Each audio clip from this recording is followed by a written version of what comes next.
Isang magandang araw! Ako si Sean Emmanuel G. Masangkap ng 5SSES. Sa aming klase sa EPP, kami ay naatasan na maipakita ang paggawa ng organikong pataba. Upang maipakita ito ng maayos, gagawa kami ng isang non-printed material tulad ng video.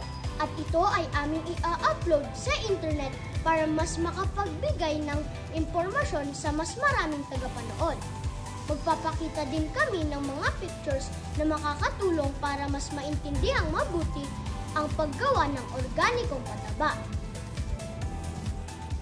Ngunit, bago natin ito simulan, ano nga ba ang organikong pataba? Ito ay tumutukoy sa uri ng pataba na gawa sa mga pinagsama-samang dumi ng hayop at mga nabubulok na pagkain katulad ng prutas at mga damo. Alam ba ninyo na ang paggamit ng organikong pataba ay may malaking maiaambag upang maprotektahan ang estuaries o bukana ng ilog patungong dagat at intertidal zone o bahagi ng baybayin na naaanod at natatakpan ng tubig depende sa pagtaas o pagbaba ng tubig. Tama ang narinig ninyo. Sa paggamit ng organikong pataba, nakakapagpapabuti ito sa kalidad ng lupa at tumutulong sa paglago ng mga halaman. Sa ganitong paraan, ang mas maraming halaman ay nakakapagbabagal sa daloy ng tubig at binabawasan ang pag-agos ng mga polyutan papunta sa estuaries at intertidal zones. At hindi lang iyan, makakaiwas pa tayo sa polusyon. Ang mga chemical mula sa synthetic fertilizers ay maaaring makasama sa mga isda, korales at iba pang yamang tubig. Ngunit ang organikong pataba ay likas at walang synthetic chemicals kaya't hindi nito sinisira ang balanse ng ecosystem sa tubig. Kaya ating tandaan na mas piliin natin ang paggamit ng organikong pataba dahil nakakatulong ito sa ating kalikasan. Ngayon na naalam na natin ang kahalagahan ng paggamit ng organikong pataba, tara, samahan na ninyo akong gumawa nito.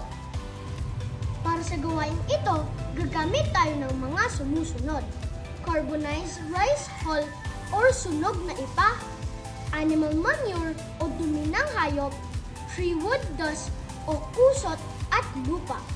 Gagamit din tayo ng gloves, shovel at planggana.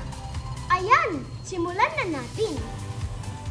Sa bawat isang bahagi ng sunog na ipa, isang bahagi ng dumi ng hayop, isang bahagi ng kusot ay tig-dalawang bahagi din ng lupa. Sa kabuuan, mayroon tayong 3 bahagi ng iba't ibang organikong material na ihahalo natin sa 6 na bahagi ng lupa. Kung kaya, tayo ay magkakaroon ng ratio na 3:6 o 1:2. Narito din ang inihanda kong concept map para sa paggawa ng organikong pataba. Gumamit ako dito ng Smart Art application para maipakita sa inyo ng maayos. Makikita sa aking concept map ang kaugnayan ng mga organikong materyales sa ginawa kong pataba.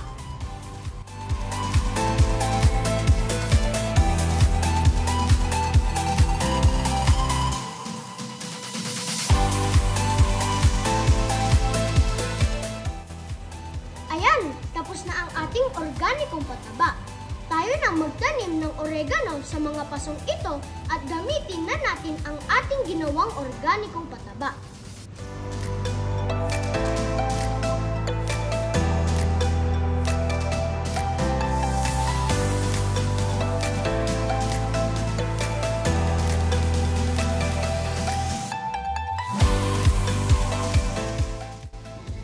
Narito na ang aking tanim na oregano may organikong pataba.